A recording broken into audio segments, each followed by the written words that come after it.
測定しますね。いつでも始めて結構ですよ。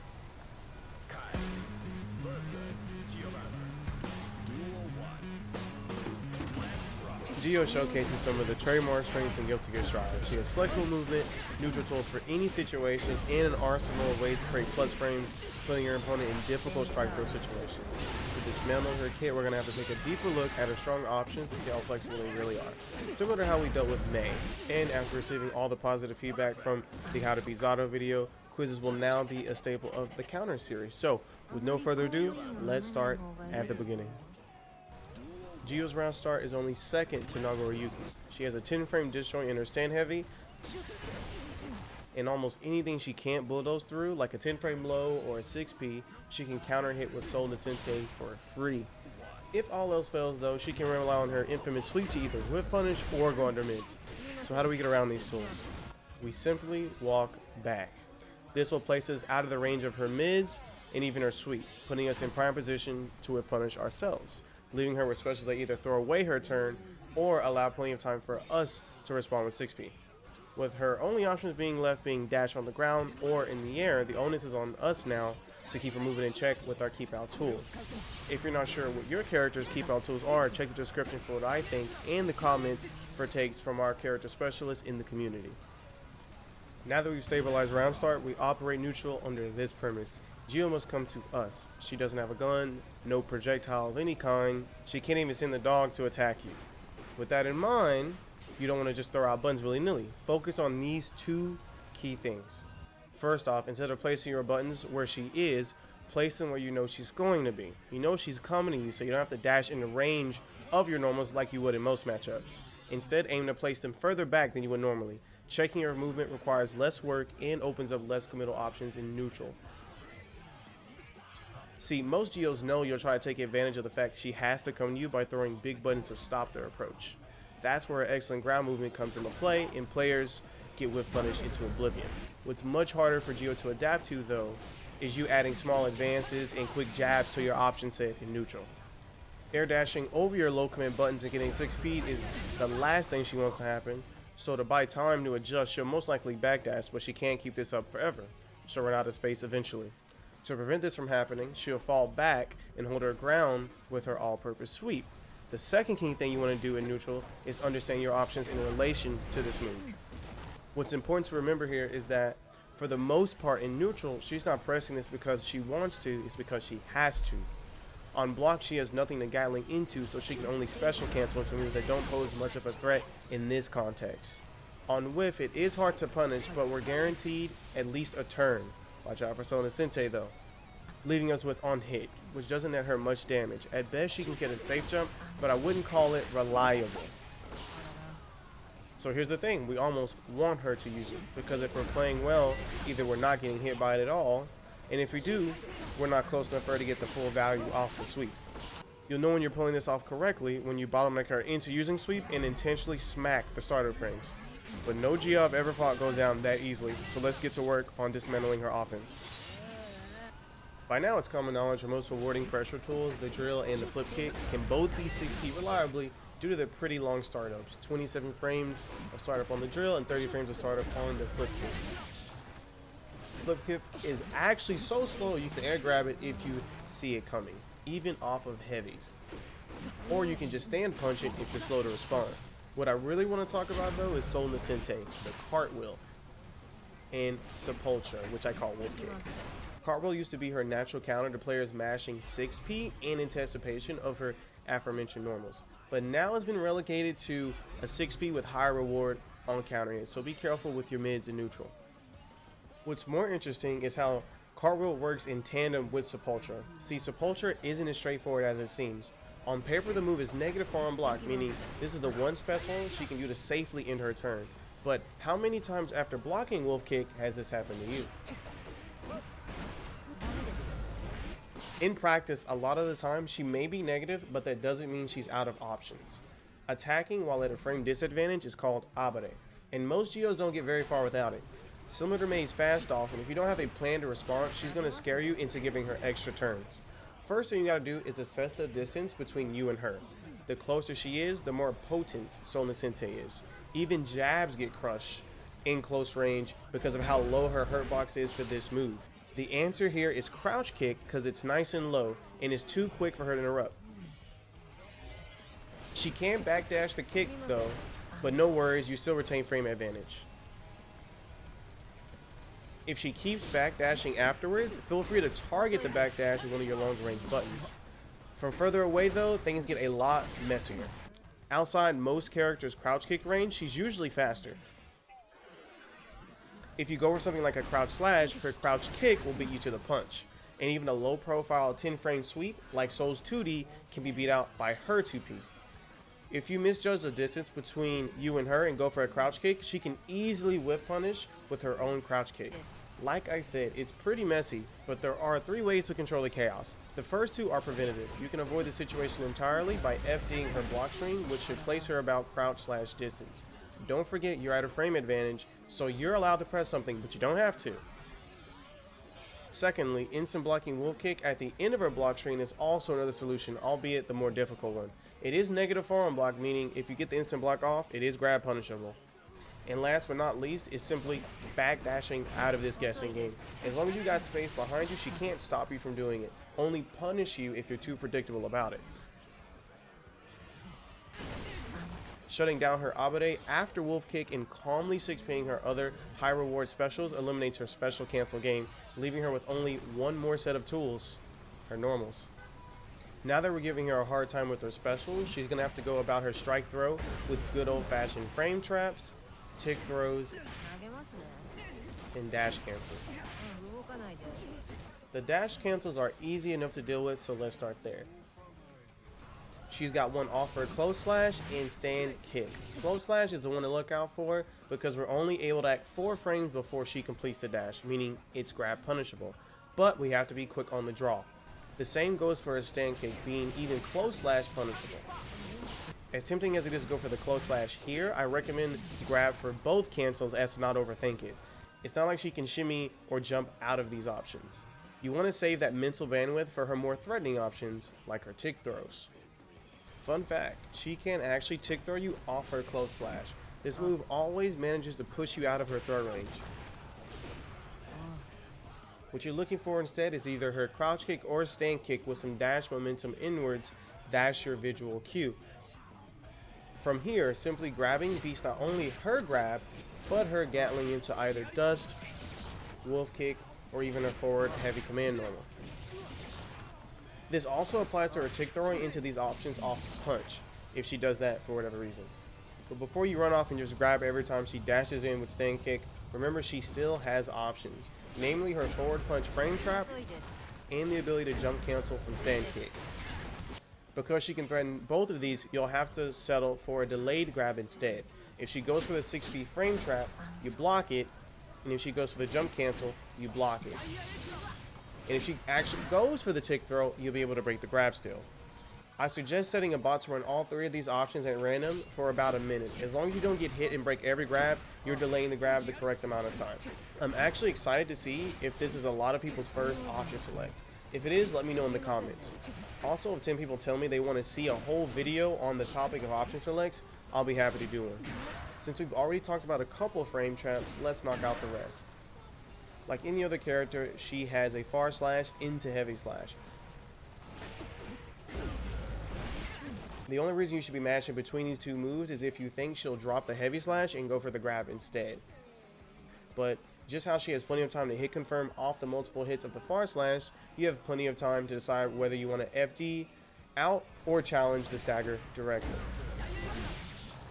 Another frame trap you're going to want to avoid is any of her normals into a delayed wolf kick. Similar to our delayed grab option from before, when you know she's at the end of her block string, delay your next action for that length of time and you shouldn't be running into much of these. Now the next frame trap is tricky. Going back to her kicks, if she gatlings into her sweep or overhead, you can interrupt either with a punch. But even if you're a little slow to react, you're getting counter hit into a wall break for free. So you may be thinking, well Kai, what if I just grab like you said before? It's quicker and therefore safer. Yeah, so that reasoning doesn't work here because unlike before, she's not dashing into you threatening to grab herself. In these situations, just hold your guard and be on the lookout for that delayed wolf kick before you take your turn.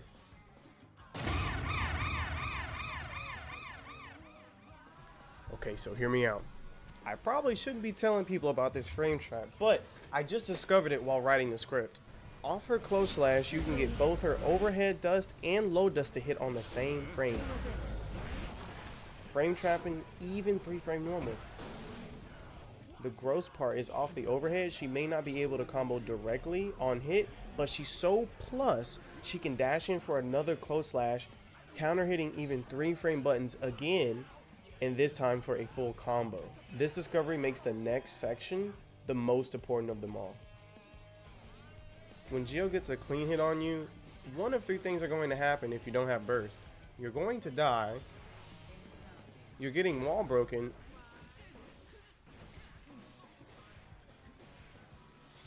or you're getting safe jump. Now, if you've been paying attention throughout the guide, 9 times out of 10, you're just getting safe jump. And by the way, if you made it this far, leave a like and let me know who you are in the comments. It means a lot. Now, for those who don't know what a safe jump means, it means on wake up, we can't DP or mash out of the situation. So what can we do? When this happens, a good rule of thumb is to FD. This will take some of the immediate strike throw pressure off the table and give you breathing room to use all the counterplay we've talked about up till now. Make her work for those close slashes, and you should be getting conditioned for her strike throw game significantly less. And with that, we have completed the guide portion of the video. Now take a deep breath, get up and stretch. I'd even recommend getting a glass of water because now it's quiz time. Rules are the same as before, except this time there will be multi-part problems as well. I'll present you with the situation, pause the video for a few seconds so you have time to think. Please feel free to pause the video yourself if you need more time. And after the pause, I'll give you what I think is the best solution. If you think of something better, please let the people know in the comments, and at the end, you'll get a rank based on how many you got right. This is open book, so I recommend opening the tab for Dust Loop, both for Gio and the character in question for reference. Good luck and see you on the other side. Situation 1. As Soul, you've got Gio on the ropes, but the match is far from over. After a knockdown, you go for a gunflame to keep the pressure, but she jumps it and you see the start up of her aerial overdrive. Tempestade. What do you do?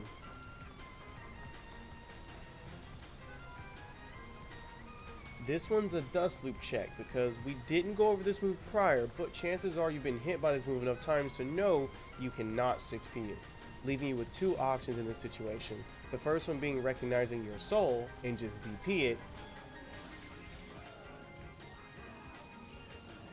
and 2, choosing to FD when you block it because it's +5 on block and you need to create as much space as possible.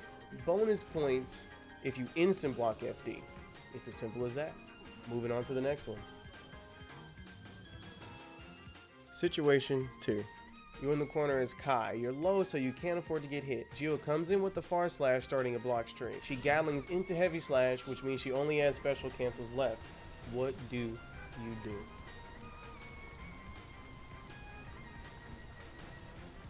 You hold FD, of course. You're not sure what special is coming out, and you definitely don't know when. If you just hold back and FD, if she goes high, you can 6P the flip kick. If she goes for drill, you can 6P as well. Do not try to instant block here. Instant blocking is suicide. We end up FDing, but there's more work to do though. The wolf kick comes out, putting her at -4, but at this spacing. Here's your chance, but what do you press? She's just shy of crouch kick range, so she could easily whiff punish it, and DP would be the panic play. Crouch slash is acceptable here, and that's what we end up going with. She reads it though and intercepts with the crouch punch.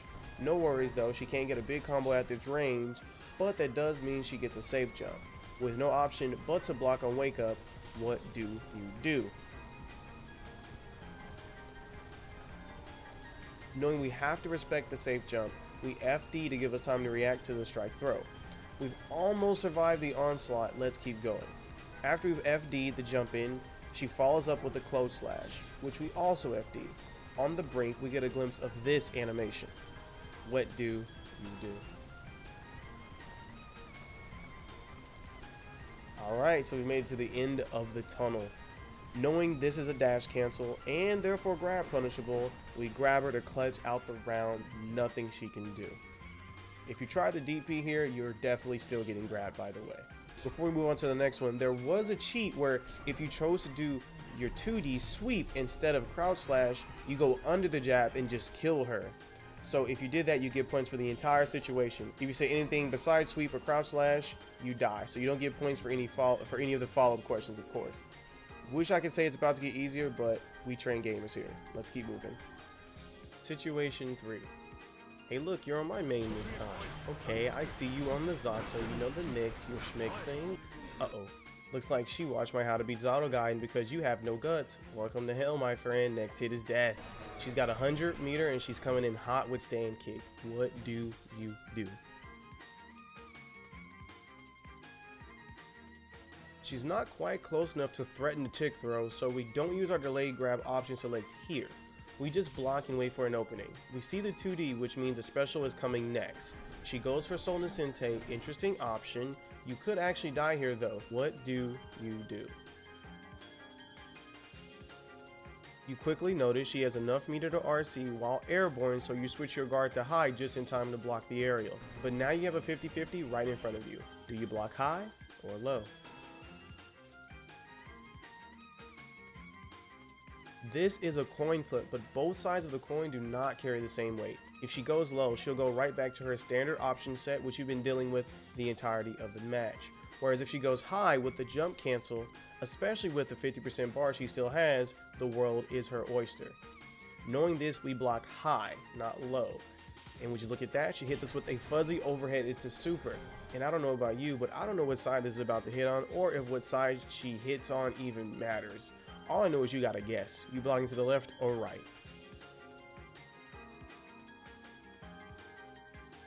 This is ambiguous as it gets. Even I'm not sure where this hits, but I do know when.